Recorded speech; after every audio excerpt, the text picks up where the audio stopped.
Krishnamurti, in dialogue with Dr. Alan W. Anderson. J. Krishnamurti was born in South India and educated in England. For the past 40 years, he has been speaking in the United States, Europe, India, Australia, and other parts of the world. From the outset of his life's work, he repudiated all connections with organized religions and ideologies and said that his only concern was to set men absolutely, unconditionally free. He is the author of many books, among them The Awakening of Intelligence, The Urgency of Change, Freedom from the Known, and The Flight of the Eagle. This is one of a series of dialogues between Krishnamurti and Dr. Alan W. Anderson, who is professor of religious studies at San Diego State University, where he teaches Indian and Chinese scriptures and the oracular tradition. Dr. Anderson, a published poet, received his degree from Columbia University and the Union Theological Seminary. He has been honored with a Distinguished Teaching Award from the California State Universities. Mr. Krishnamurti, when we were speaking last time, it seemed to me that we had together reached the point where you were about to discuss order, converse about order, and I thought perhaps we could begin with that today, if that's agreeable with you. I think we were talking about freedom, responsibility, and relationship. And before we go any further, we thought we'd talk over together this question of order. What is order in freedom? As one observes all over the world, there is such extraordinary disorder. Oh, yes. Outwardly and inwardly. One wonders why there is such disorder. You go to India and you see the streets filled with people, bursting with population. And you see also so many sects, so many gurus, so many teachers, so many contradictory lies, such misery.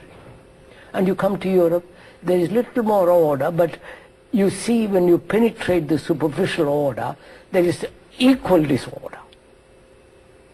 And you come to this country, and you know what it is like better than I do, there is complete disorder. You may drive very carefully, but go behind the facade of so-called order and you see chaos. Not only in personal relationship, but sexually, morally, and there's so much corruption. All governments are corrupt, some more, some less. But this whole phenomenon of disorder, how has it come about? Is it the fault of the religions that have said, do this and don't do that? And now they are revolting against all that. Yes, yes. Is it governments are so corrupt that nobody has any trust in governments? Is it there is such corruption in business, nobody wants to look at it even. Any intelligent man, any man who is really serious, and you look at family life, there is such disorder. So taking the whole phenomenon of disorder, why is there such disorder? What has brought it about? Doesn't it appear that there's a sort of necessary almost built-in progression in terms of the way we mentioned necessity earlier. Once order so conceived is superimposed upon an existing situation, not only does it not effect what is hoped for, but it creates a new situation, of course, which we think requires a new approach. Of course. And the new approach is still the superimposition. Like the communists are doing in Russia and China, they have imposed order, what they call order, on a disordered mind. Yes. And therefore there is a revolt, there is. So looking at all this, it's very interesting, looking at all this phenomenon of disorder. What is order then? Is order something imposed? Order as in the military, on the soldier, imposed order? A discipline which is a conformity, suppression, imitation? Is order conformity? Not in the sense if it's artificially imposed, yes. In any sense. If I conform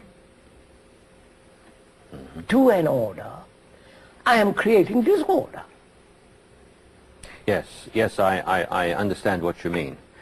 In our use of the word conform, we sometimes mean by it a natural relation between the nature of a thing and the activities that are proper to it or belong to it. But then that use of the word conform is not the use that is usual and the one that we are concerned in here. No. Yes. No. So is order conformity? Is order imitation? Is order acceptance, obedience? Or because we have conformed, because we have obeyed, because we have accepted, we have created disorder.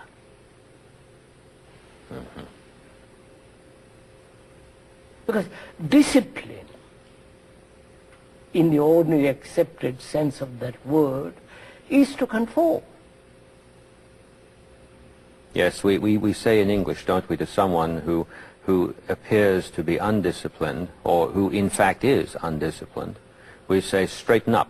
Straighten up, yes, yes. The images that we use to refer to that correction are always rigid, aren't they? Yes. Yes, yes. So that authority, whether the communist authority of the few, or the authority of the priest, or the authority of someone who says, I know and you don't know, that is one of the factors that has produced disorder. And one of the factors of this disorder is our lack of real culture. We are very sophisticated, we are very so-called civilized, in the sense we are clean, we have bathrooms, we have better food and all that, but inwardly we are not cultured. We are not healthy, whole human beings. The inner fragmentation spills out into our operations externally. So, unless we understand disorder, the nature of disorder, the structure of disorder, we can never find out what is order. Out of the understanding of disorder comes order. Not first seek order and then impose that order on disorder. I don't know if I'm making my... Yes, I do. I'm thinking, as you're speaking, of the phenomenon in the world of study and the world of teaching and learning as we understand them conventionally. I've noticed in our conversations that you always suggest that we study some dysfunction. We're never invited really to do that. We are given the notion that the thing to study is the principle involved. The argument for that, of course, is that one refers to health in order to understand disease. Correct. But then the reference to health, when that is said, is received purely conceptually. Correct. And so what we're studying is now It's a concept rather than the actuality, than what is. And we slip out Yes, quite. of the true task. There is a difficulty in grasping the suggestion that we study the disorder simply because a disorder by its own condition is without an ordering principle. Quite. Therefore, it sounds, when it comes out, as though I'm being asked to study something that is unstudyable. But to the contrary. On the contrary. Yes, yes. Now I'll stop. You go ahead. On the contrary, you were about to say something. On the contrary, there must be an understanding of disorder. Why it has come about. Yes. One of the factors, sir, is, I think, basically that thought is matter, and thought has by its very nature is fragmentary. Mm-hmm. Thought divides the me and the not me, we and they, my country and your country, my ideas and your ideas, my religion and your, and so on. The very movement of thought is divisive. Because thought is the response of memory, response of experience, which is the past. And unless we really go into this question very, very deeply, the movement of thought and the movement of disorder. That seems to me to be a key word there, that for my understanding, in listening to you, movement here. To study the movement of disorder would seem to me to take it a step deeper than the phrase to study disorder. With the word movement, we're dealing with act. It's a movement. Exactly. The career of disorder. Yes. If that is what we're directed upon, then I think the objection that the study of disorder is to undertake an impossible pursuit is not made with any foundation. That objection loses its force precisely at the point when one says, no, it's not disorder as a concept that we're dealing with here. It's the movement of it. It's its own career. It's its passage. It's the whole corruption of the act as such. Yes, exactly. I keep on saying this business about act all the time, and perhaps it seems repetitious. That's absolutely right. But you know, hardly ever is that taken seriously. I know, sir. By our species. Of course, the animals are onto that from the beginning, but we don't. No, you see that we deal with concepts, not with what is, actually what is, rather than discuss formulas, concepts and ideas. What is disorder. And that disorder is spreading all over the world. It's a movement. It's a living disorder. It isn't disorder which is dead. It's a living thing, moving, corrupting, destroying. Yes. exactly, exactly. So, But it takes, as you pointed out so often, it takes an extreme concentration of attention to follow movement. And there's a rebellion in us against following movement, which perhaps lies in our disaffection with the intuition that we have that transition is unintelligible. okay. And we don't want that. We can't stand the thought that there's something that is unintelligible. And so we just will not make that Correct. act of attention. So it's like sitting on the bank of a river and watching the waters go by. You can't alter the water. You can't change the substance or the movement of the water. In the same way, this movement of disorder is part of us and is flowing outside of us. So one has to look at it. And there's no confusion in the act at all. Obviously not. It is, that's what, no, first of all, so let's go into it very, very carefully. Mm-hmm. What is the factor of disorder? Disorder means contradiction. Right? Yes, and conflict, yes. Contradiction, this opposed to that. Right. Or the duality. This opposed to that. The contention between two things to be mutually exclusive. Yeah. Yes. And what brings about this duality and the conflict? Is there a duality at all?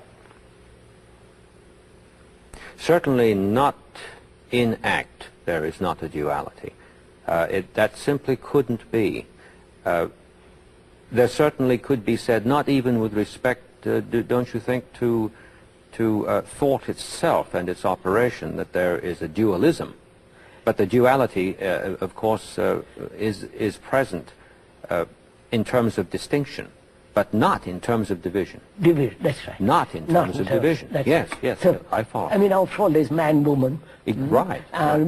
Black and white and so on. But is there an opposite to violence?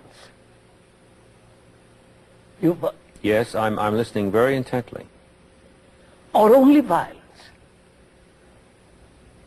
But we have created the opposite. Thought has created the opposite as non-violence. And then the conflict between the two.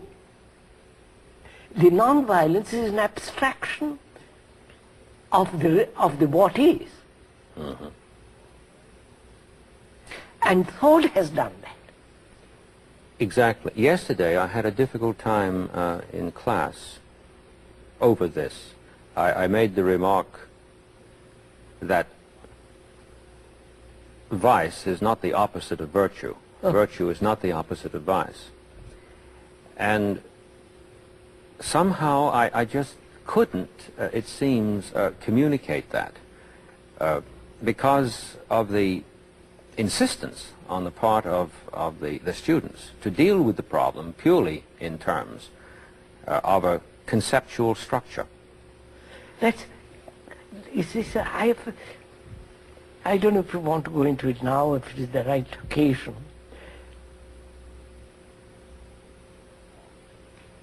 From ancient Greece, you must know, the measurement was necessary to them. Measurement. And the whole of the Western civilization is based on measurement.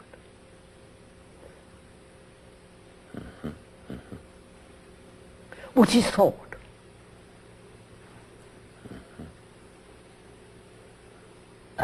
This is certainly true in continuous practice. It is certainly true.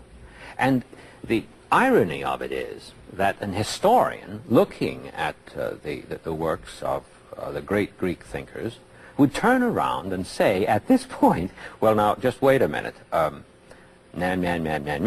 we would say some things about Aristotle and Plato that would suggest that no, there's a much more organic grasp of things than simply approaching it in a slide rule way. But that doesn't come to terms with what you're saying. You see, that's right. Sir, right.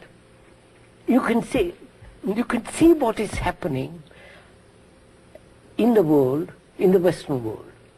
Technology, commercialism, and consumerism is the highest activity that's going on now. Exactly. Which is based on measurement. Yes, it is. Oh, yes. Which is thought. Now, look at it, hold it a minute, and you will see something rather odd taking place. The East, especially India exploded over the East in a different sense. They said measurement is illusion. To find the immeasurable, the measurement must come to an end. I'm putting it very crudely and quickly. No, but it seems to me that you're putting it precisely well with respect to this concern we have with ACT. Yeah, yes. So it's not crude. It's very interesting because I've watched it. In the West, technology, commercialism, and consumerism. God, Savior, church, all that's outside is a plaything. And you just play with it on Saturday and Sunday, but the rest of it do. Yes. And you go to India, and you see this. The word ma is to measure, Sanskrit. You must yes, right. And they said, reality is immeasurable. Going to see the beauty of it. Oh, yes, I follow. The measurement can never find a mind that is measuring, or mind that is caught in measurement, can never find truth. I'm putting it that way. They don't put it that way. I'm putting it. So they said to find the real, the immense, measurement must end. But they use thought as a means to, as thought must be controlled, they said. Yes. Yes. You follow? Yes, I do. So in order to find the immeasurable, you must control thought. And to control, who is the controller of thought? So another fragment of thought.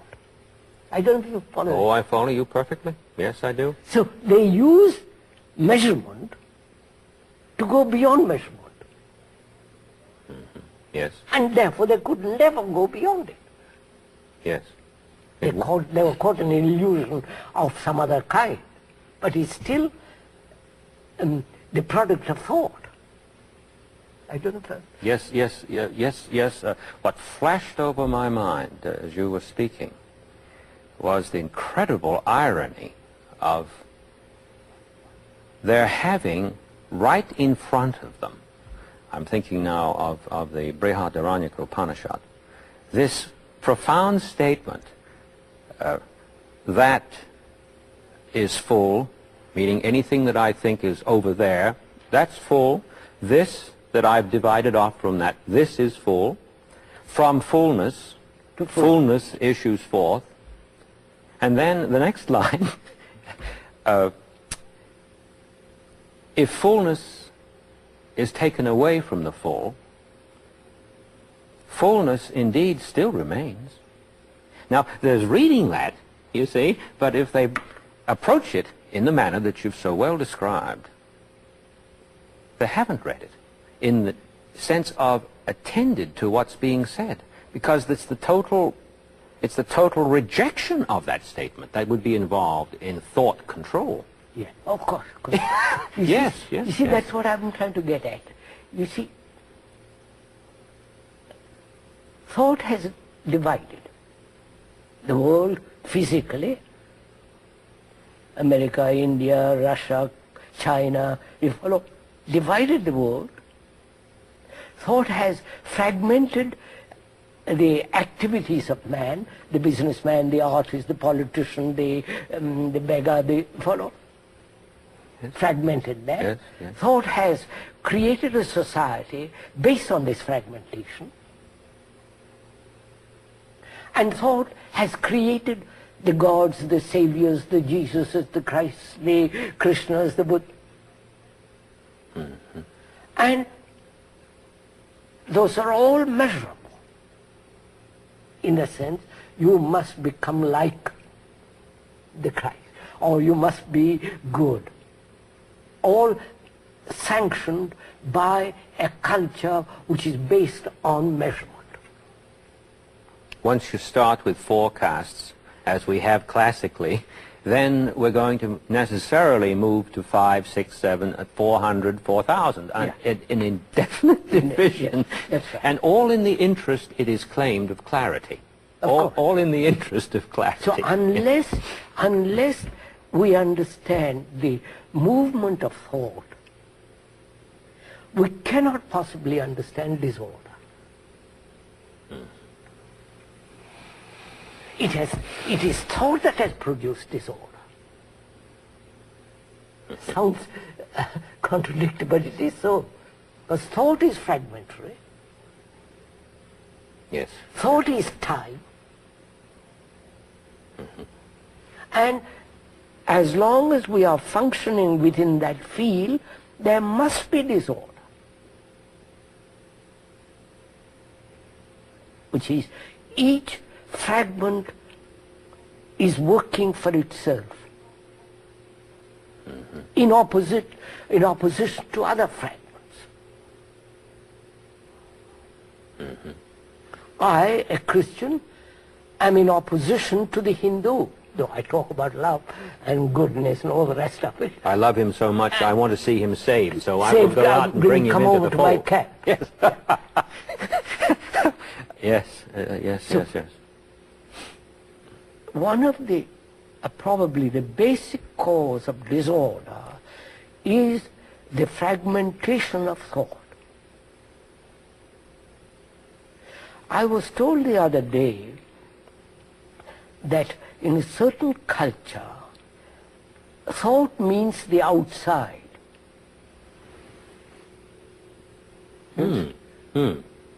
That's very interesting. When they use the word outside, they use the word thought.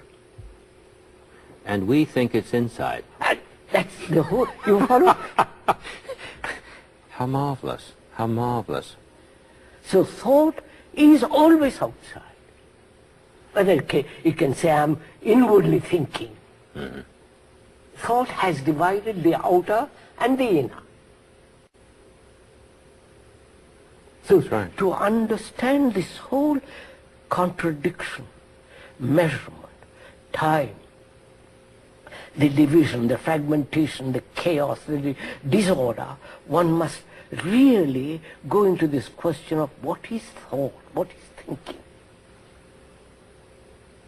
Can the mind, which has been so conditioned in fragments, in fragmentation, can that mind observe this whole movement of disorder, not fragmentarily. No, but the movement itself. Movement itself. Movement itself, yes.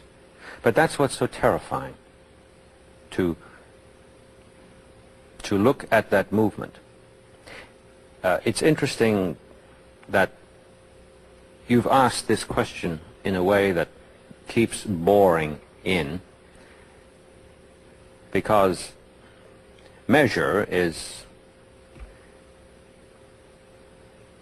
and I'm going to put something now in a very concise, elliptical way, is possibility, which is infinitely divisible.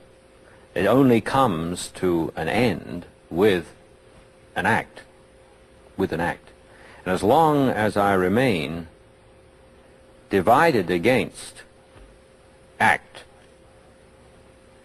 I regard myself as a very deep thinker. I know. I'm sitting back, exploring alternatives, which are completely imaginary, illusory. And in the business world, men are paid extremely high salaries to come up with what is called a new concept. Yes, new concept. Yes. That, yes. And it's called by its right name, Quite, of course, quite. but it isn't regarded correctly as to its nature. It isn't understood as to what's being said when that happens. Yes, that brings up the point, which is measurement means comparison.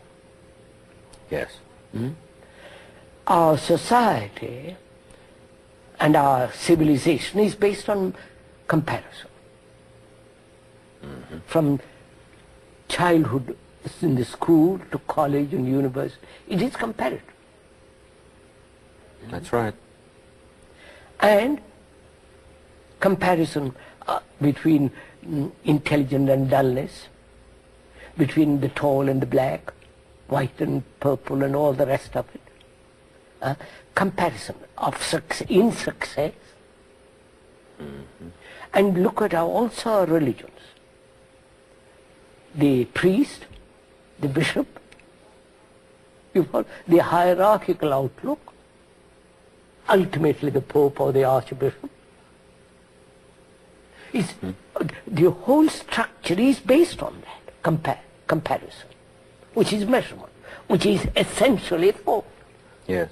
The Protestants complain about the Catholic hierarchy, and yet their scripture, their Bible, is what some Catholics call their paper pope. Of course. Of course, yes. With the very rejection of something, something takes its place which becomes even more divisive. Yes, yes. So is it possible to look without measurement, that is, without comparison? Is it possible to live a life,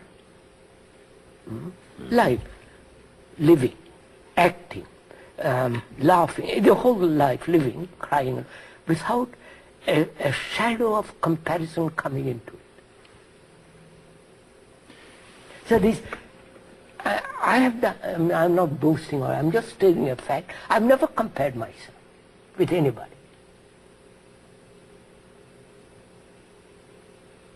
That's a most remarkable thing. Most remarkable thing. I've never thought about it even. Say, well, somebody much cleverer than me, somebody much more brilliant, much so intelligent, somebody greater spiritual. It didn't enter. Therefore, I say to myself, is measurement, comparison, imitation, are they not the major factors of disorder?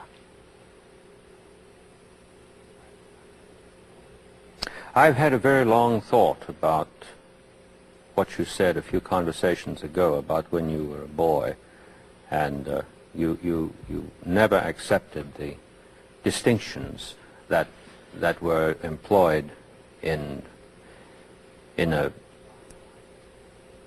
dividing way. Oh, of course, and within the social order. And I had to think about my own growing up and accept the fact that I did accept this distinction in terms of division, but I didn't do it with nature. But that set up a conflict in me. Of course. Because I couldn't understand how it could be the case that I'm natural as a being in the world, but I'm not somehow related to things the way things are in what we call nature. Right. Then it suddenly occurred to me later that in thinking that way, I was already dividing myself off from nature, and I'd never get out of that problem. No. And the thing came to me some years ago with a tremendous flash when I was in Bangkok in a temple garden, and of an early morning I was taking a walk, and my eye was drawn to a globule of dew resting on a lotus leaf, and it was perfectly spherical, and I said, where's the base? How can it be stable? Why doesn't it roll off? By the time I got to the end of my whys, I was worn out, and so I took a deep breath, and I said, now, shut up, and just keep quiet, and look. And I saw that each maintained its own nature in this marvelous harmony without any confusion at all. And I was just still. Right. Just still. I think that's something of what you mean about the fact that was a fact.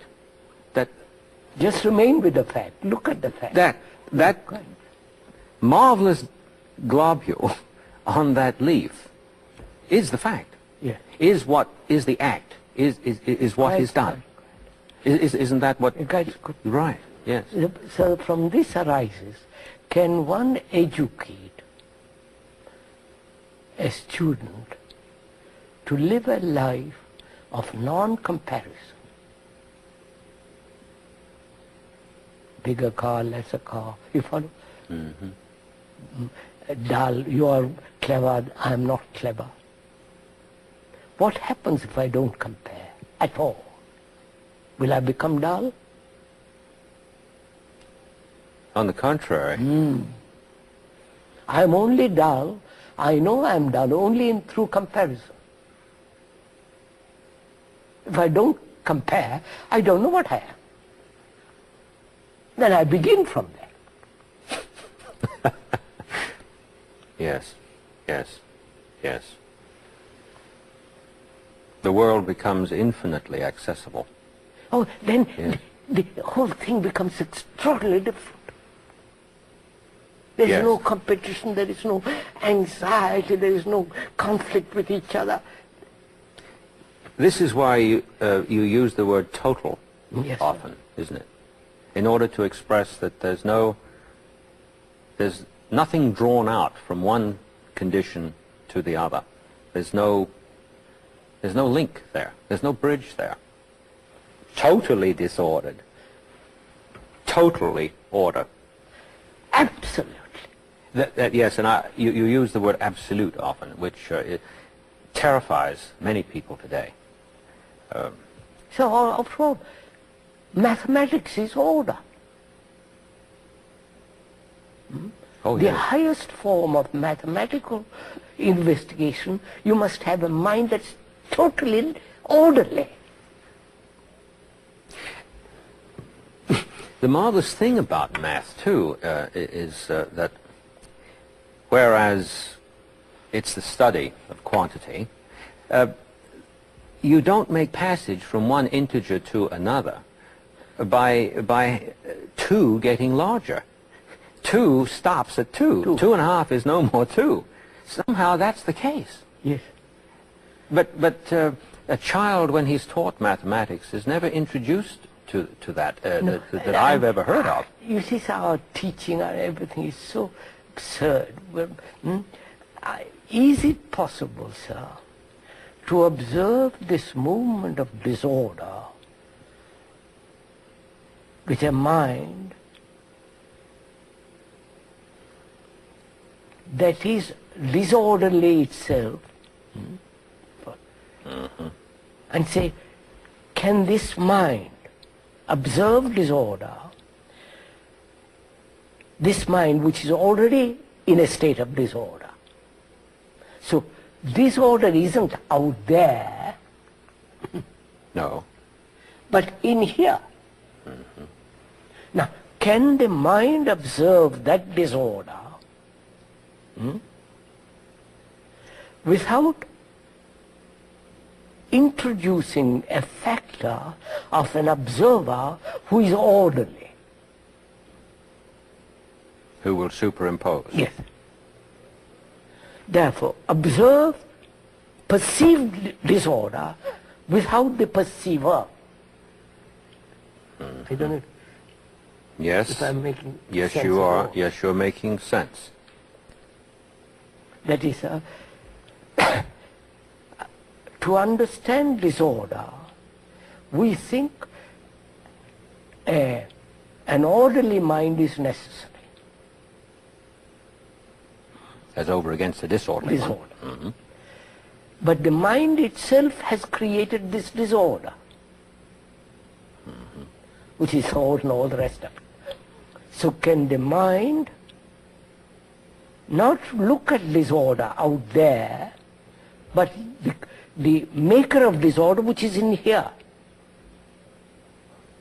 Which is itself the very mind. Mind as itself is disordered. disordered. Yes. But as soon as that is stated conceptually, And concept is finished. yes, That's like but we are using words. we are using words to communicate. Exactly. And what I'm concerned with just for a second is, what are we going to say when we hear the statement that it is the disordered mind that keeps proliferating disorder, but it's Of that course. disordered mind that must see, Yeah. that must see. I'm going to show you. Yeah, You will see right, in a minute yes, what right. takes place. Yes. Disorder is not outside of me. Disorder is inside of me. That's a fact. Because the mind is disorderly, all its activities must be disorderly. And the activities of disorder is proliferating or is moving in the world. Now, can this mind observe itself without introducing the factor of an orderly mind, which is the opposite? I don't know. Yes, it is. The opposite is, of course it's So the opposite. can it observe without the observer, who is the opposite? That's the question. Now, watch it, sir, if you are really interested in it. I am. I'm deeply interested in it. If you will see, the observer is the observed. The observer who says, I am orderly and I must put order in disorder. Generally what takes place. But the observer is the factor of disorder. Because the observer is the past. Is the factor of division. Where there is division, there is not only conflict, but disorder. You could see so happening actually in the world.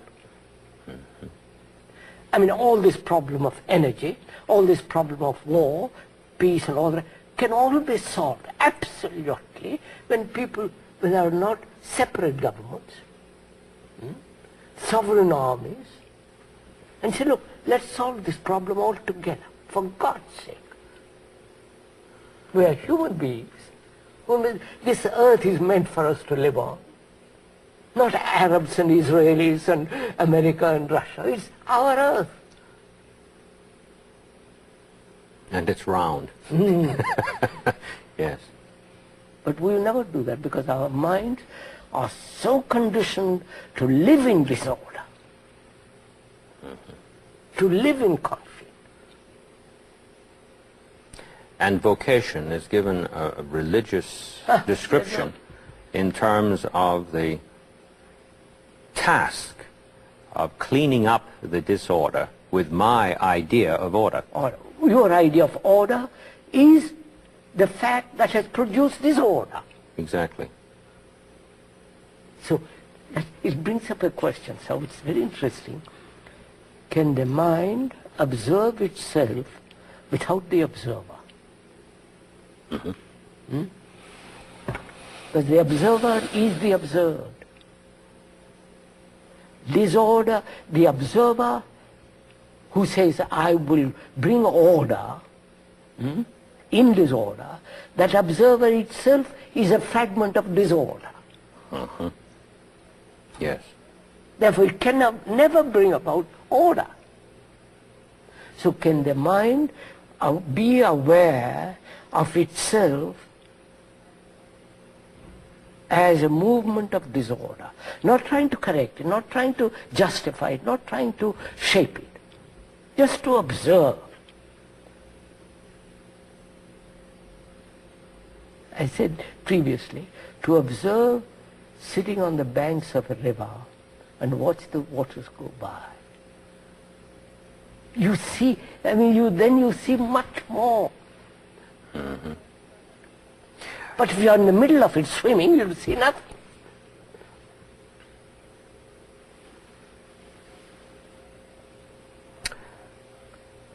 I've never forgotten that it was when I stopped questioning and I stood before that droplet of dew on the leaf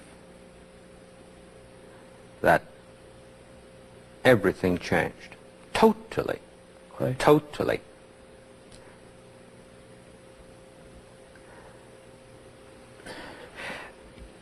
And what you say is true. Once something like that happens,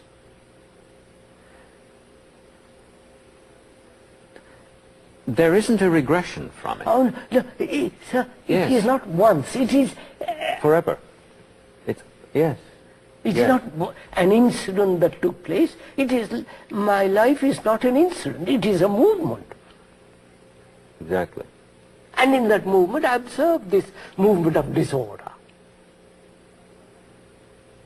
And therefore the mind itself is disorderly. And how can that disorderly, chaotic, contradictory, absurd little mind bring about order? It can't. Therefore, a new factor is necessary. Mm-hmm. And the new factor is to observe, to perceive, to see without the perceiver. To perceive without the perceiver. To perceive without the perceiver. Because the perceiver is the perceived. Yes. If you once grasp that, then you see everything without the perceived. You don't bring in your personality, your ego, your selfishness. You say, disorder is the factor which is in me, not out there. The politicians trying to bring about order, when they are themselves so corrupt. You follow, sir? How Yes, I can do. they bring order? It's impossible. It's impossible. It's one long series of And palliatives. that's what's happening in the world. Where the politicians are ruling the world. From Moscow, from Delhi, from Washington, wherever it is. It's the same pattern being repeated. Living a chaotic, corrupt life, you try to bring order in the world. It's childish. Mm-hmm. So, that's why transformation of the mind is not your mind or my mind. It's the mind, the human mind. Or the mind trying to order itself, even. Not even that. Now, how can Because the a perceiver blind is man the trying to bring about color? And he says, well, that's grey, and for it has no meaning. Mm-hmm. So, can the mind observe this disorder in itself without the observer who has created disorder? So this brings a very simple thing. To look at a tree, at a woman, at a mountain, at a bird, or a sheet of water with a light on it, the beauty of it, to look without the seer. Because the moment the seer comes in, the observer comes in, he divides.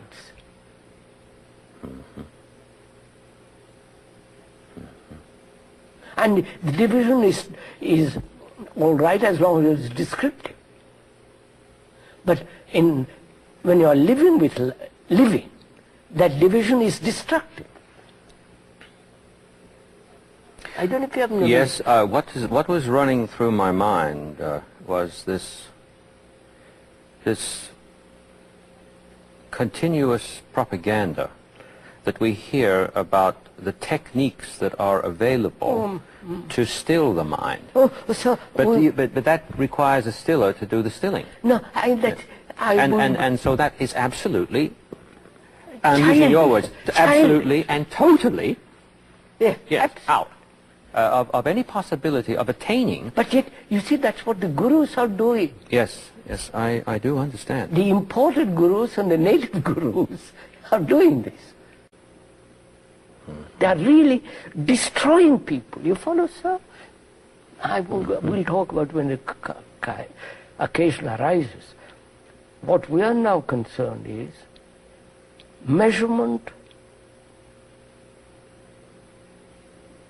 which is the whole movement of commercialism, consumerism, technology, is now the pattern of the world.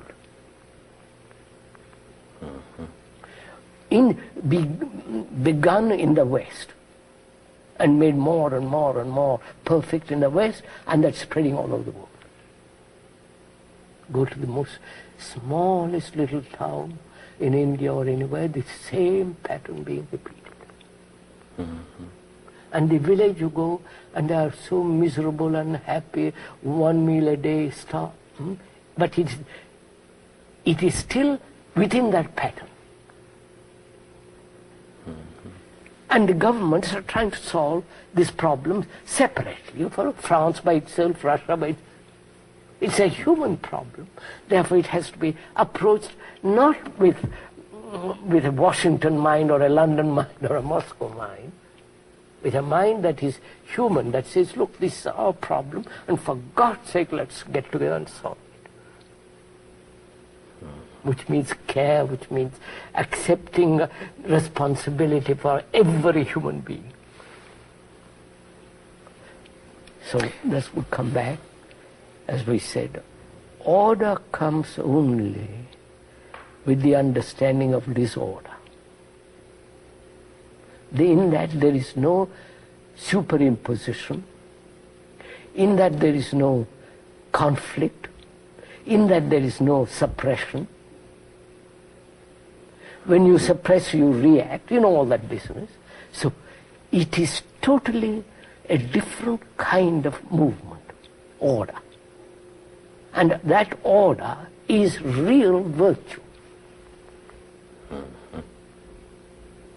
Because without virtue, there is no order. There's gangsterism. Oh, yes. Politically or in any other way, religiously. But without virtue, virtue being conduct. The flowering in goodness every day. It is not a theory, so it actually takes place when you live that way. You know,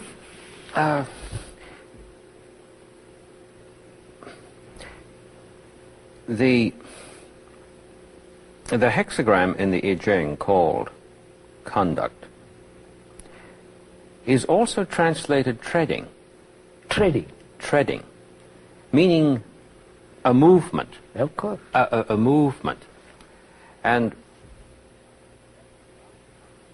that's a vastly different understanding of the usual notion of conduct Yes, but I understand from what you've said that your use of the word conduct as virtue, as order, is precisely oriented to act, movement. Yes, sir. Yes. See, a man who acts out of disorder is creating more disorder.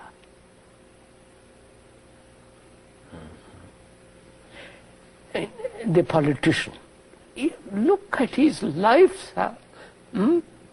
Ambitious, greedy, seeking power, position. Running for election. All the rest of it. Yeah. And he is the man that's going to create order in the world. The tragedy of it, and we accept it, you follow? Yes, we believe it's inevitable. We do. And therefore we are irresponsible. Because he did it and I didn't. Yes, yes. Because we accept disorder in our life. I don't accept disorder in my life. I want to live an orderly life, which means I must understand disorder.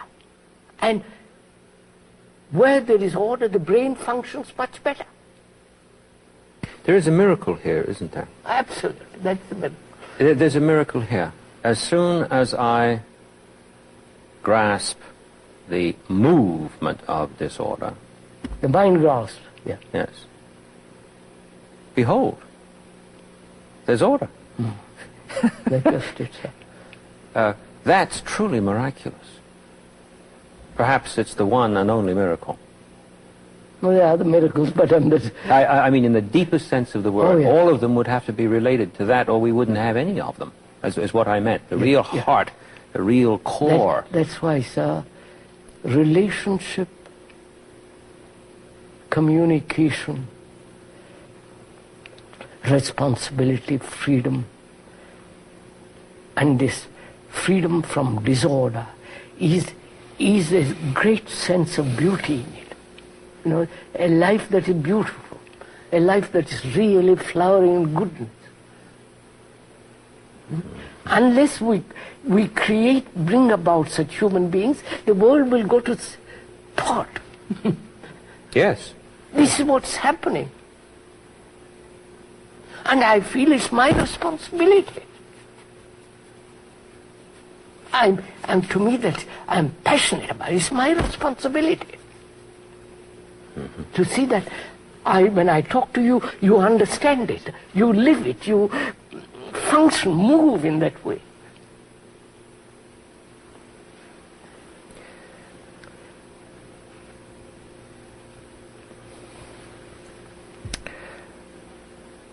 I come back to this attention thing. The enormous emphasis that you've made on staying totally attentive to this. I think I begin to understand something of the phenomenon of what happens when a person begins to think that they're taking seriously what you're saying. I didn't say begins to take it seriously. They think they're beginning to. As a matter of fact, they begin to watch themselves lean in to it. But of course, nothing's started yet. But something very strange happens in the mind when this notion that I'm leaning in.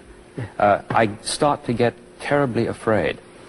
I become terribly fearful of something. Next time, could we discuss fear? You know, sir,